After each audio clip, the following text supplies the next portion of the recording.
So I wanted to share a brief testimony of the journey we had in actually adopting our adult son. His name's Joshua, and he's amazing. And the Lord really has such a unique storyline He's writing for all of us.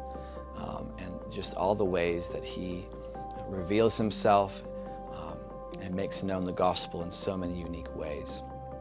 So this is about 4 years ago, and we were actually good friends with Joshua, and he'd come from a really hard background. I'm hoping to maybe get his testimony up sometime, but he came out of drugs and of violence, and the Lord just revealed His mercy, His tenderness, and he turned and opened his heart to Jesus and became a disciple. And that was a few years before this, and he was in transition, didn't really have a place to stay.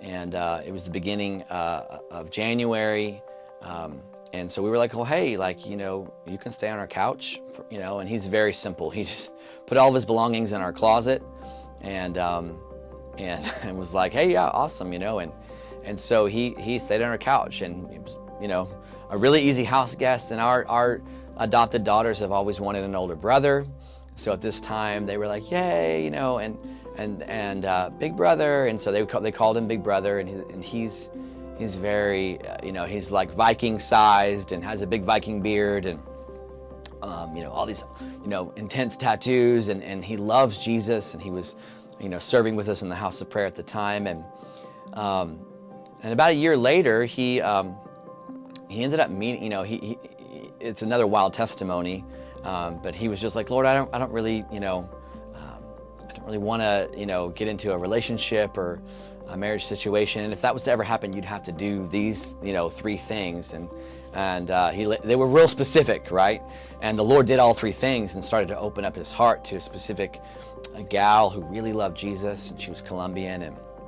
And so it was really miraculous how the Lord brought them together, and they wanted to serve the Lord in missions together. And so they started to date, and they got engaged. And so, about 6 months to a year later, he was like, well, this upcoming marriage is going to happen, but all I've ever known is trauma, from my family. In fact, when he was born, his mother tried to boil his feet in hot water, so he still has all the scars on the top of his feet. His feet look like they're like Swiss cheese, because his skin was scalded by his original birth mother.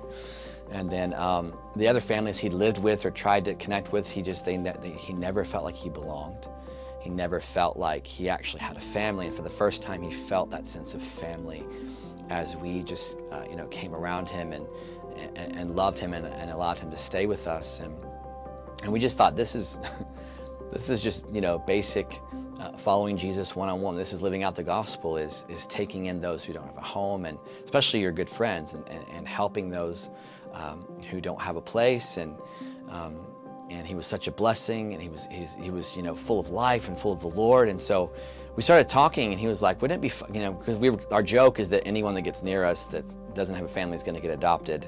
And so he was like, wouldn't, and he has a really thick kind of British accent. He's like, wouldn't it be funny if, you guys adopted me? And we're like, we kind of laughed about it at first, like, yeah, that would be funny, like we adopt everyone else. So, and of course, we always had young adults around us, and lots of spiritual sons and daughters. And he was like, mentioned this, and we were like, let's do some research. And so we researched and found like adult adoption is a thing, and it's really not expensive at all.